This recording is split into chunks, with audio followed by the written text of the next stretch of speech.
Hi everyone, welcome back to day 2 of this week. We are going to continue our amazing tour of Rome, but to do that I need to show you some things on my computer.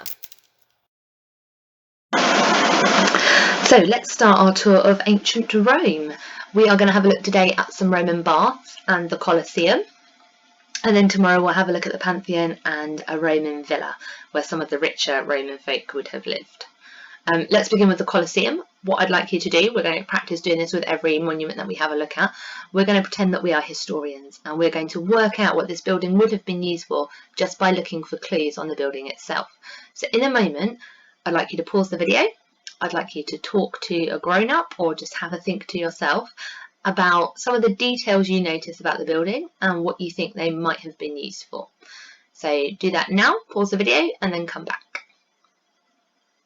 Okay, great, well done. I'm going to show you some of the things that I noticed about this building when I had a close look at it.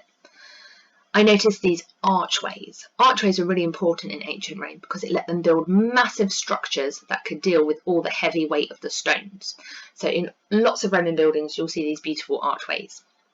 But I noticed there were quite a few all the way around, and I wondered if those were doorways or windows. I don't really know. Then I noticed that there are 2 floors, and maybe there was a third one a bit closer to the top, and maybe even a 4th one. And then I also noticed that there seemed to be different layers, so like an outer layer, an inner layer, and possibly a 3rd layer. So I wondered if these were like secret passageways, or if you could only go down certain ones. And then I noticed the outside of the building was very beautifully decorated, and usually if you spend a long time decorating something, it's because it's important to you. So I wondered if this was a really important building. Let's have a look inside. I'd like you to pause the video again, have a look around and maybe make a few guesses and have a few ideas about what you think the inside of the Colosseum was for. Have a chat to an adult or someone else in your household, or just have a think to yourself. Pause the video now. Okay, fantastic. Here are some of the things that I noticed when I had a look at this picture. I noticed that people could get up to the 2nd floor. So there must be some stairs, perhaps hidden inside those layers. I noticed that the whole place looked very much like a stadium, like a football stadium. And I wondered if these parts might have been seats for people to sit on and watch whatever was going on here. I wondered if it was just that part of the floor that was covered, or if the whole thing was covered and made a bit of an oval shape. I wondered if it was all covered up, what those little passageways underneath would have been used for, because no one would have been able to see them. So, lots of questions. Let's see if we can find some answers. We're back at the Colosseum on the outside. The Colosseum was actually a massive stadium called an amphitheatre, which just means round theatre. It was a beautiful feat of Roman engineering, showed off all those lovely archways, but it was also a place for the Roman people to go and have fun. People would go there to watch circuses, to watch plays, to hear important announcements, but the best thing they loved going for were the battles. So this would be gladiators attacking gladiators, fighting to the death, sometimes fighting wild animals, and people used to love watching this. One time I read somewhere that an emperor even had the floor of the stadium flooded so that he could just watch a sea battle. So you can imagine how excited people were to go and watch that. The archways at the bottom were doors. There were 80 of them, so you could get in all around this huge circular building. Let's have a look inside now and find out some information about inside. Inside, this flooring did cover the whole arena. It was a big oval shape, and those passageways underneath were used by slaves or animals or gladiators or actors, all running to the correct place, the correct doorway, sometimes even a trapdoor, to leap out at exactly the right moment. It was a Roman version of special effects. And let's just have a look at some of that seating now. So here's a slice through the seating, and it shows you that people could sit really high up or really low down. Now, didn't cost you a penny to go into the Roman Stadium, but you were told where you had to sit because they couldn't have the commoners mixing with the high classes. So up at the very top, up all those steps, was where you would sit if you were a slave, or unfortunately, if you were a girl. Sorry, girls. Rome didn't really think women were that important. Glad it's all different now. This section here would have been where you sat if you were more important than that, so if you were a soldier.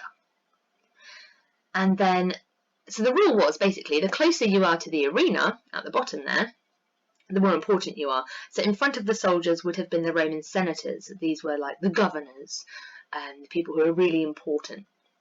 And then right at the very front, right next to the arena, was a special box for the emperor. Now he could decide who would survive and who would die in the arena. So he was really, really important. Now, if you want to find out more about the Colosseum, there'll be some websites coming up shortly for you to do some research.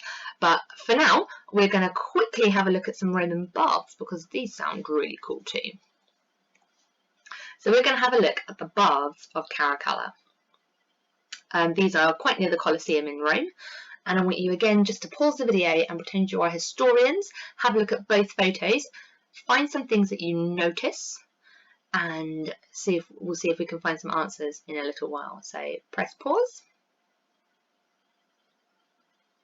And here we go again. I'm going to show you some of the things that I noticed about baths because it sounds a bit different to the kind of bath I have in my house. And looking at these pictures, it really looks nothing like my bathroom. So I noticed that they have lots of different rooms dedicated to these baths. I wonder if there were bathtubs in every room or just in one or two. Then I noticed that the outside wall here, again, looks very neat and decorated, so it must have been an important place or a place where lots of people went. And then I noticed a lovely Roman archway as well, which probably tells me this was a very big structure and maybe it had more than one floor. So let's see what it looks like inside. Inside, there were beautiful mosaics, and these mosaics may have covered the whole floor. Because remember, important places Romans liked to decorate. So this would have been lovely and decorated. This is a picture of some Roman baths in Bath in England, actually, not in Rome. The Romans loved bathing so much that wherever they claimed land, they built Roman baths. So these are some that were in Bath. But I was having a look at these baths in particular, and it actually doesn't look like a bathtub at all. It looks more like a big swimming pool. And I even noticed some steps that seem to go down into it. So I guess lots of people would have gone to these baths all at the same time. Here is a map of the baths at Caracalla. I'm just going to point out a few things to you and give you a little bit of information about Roman baths, and hopefully that will help you to make a decision on whether you're going to do a bit more research about the Colosseum or you're going to do a bit more research about Roman baths. So we have the entranceway here. There is one way into these Roman baths, unlike the Colosseum with 80 ways in. You did have to pay to go to the Roman baths. It wasn't much, but you did have to pay to get in, and sometimes governors would give it a free day if they wanted to be a bit more popular. At the back here we have a beautiful open space. It might have been gardens, or sometimes they would mosaic the whole floor and it would be a space to exercise. So you might have lifted some weights or thrown a discus if you were a man. They also have these rooms here. They're all marked by number 11s and they're all around. These are lecture halls where you could go and learn things. So not only did you go to get clean, but you went to do some exercise and you went to hear lectures. So it was a place that was really good for your body as well as your mind. So it was it's almost like a health spa like we have in England. So if anyone's ever been to a spa, or mums or dads have been to spas, I guess they came from somewhere like this. At the back we have the reservoirs where they stored the water, and it was 2 stories. Remember, we saw that arch and we guessed that it might be higher. It might have been quite a high structure. There were 2 stories here to store the water that was needed, and it was fed in by an aqueduct from the rest of the city. Then we have the baths themselves. So there were lots of different areas. There was a frigidarium. The frigidarium just means a bath full of really chilly water. Then there was a tepidarium just above that, and that's sort of water that's neither too hot, neither too cold. We call it tepid water now. And then there was the calidarium, which was where there was really hot water, and the Romans were very clever and developed an underfloor heating system that kept the water at just the right temperature for each of those rooms. So if you'd like to research a bit more, I'm going to tell you where to look for that just now.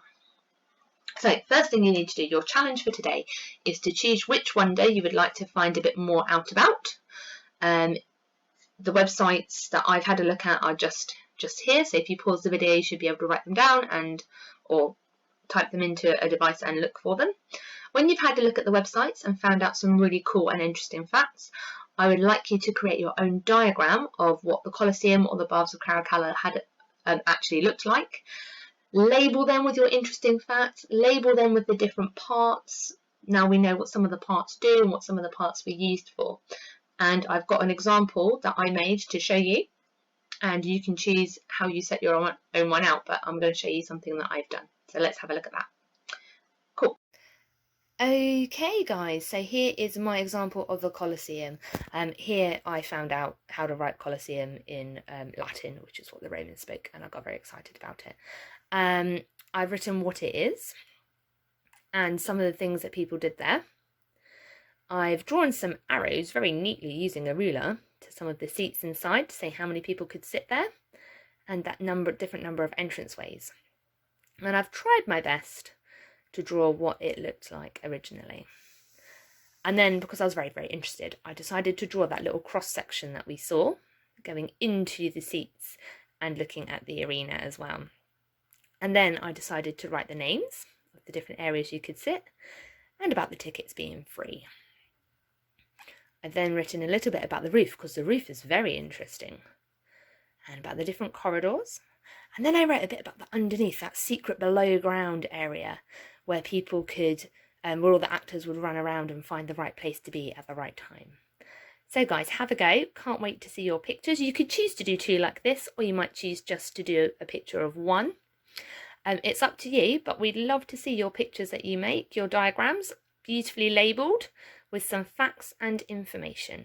Good luck, guys. Bye.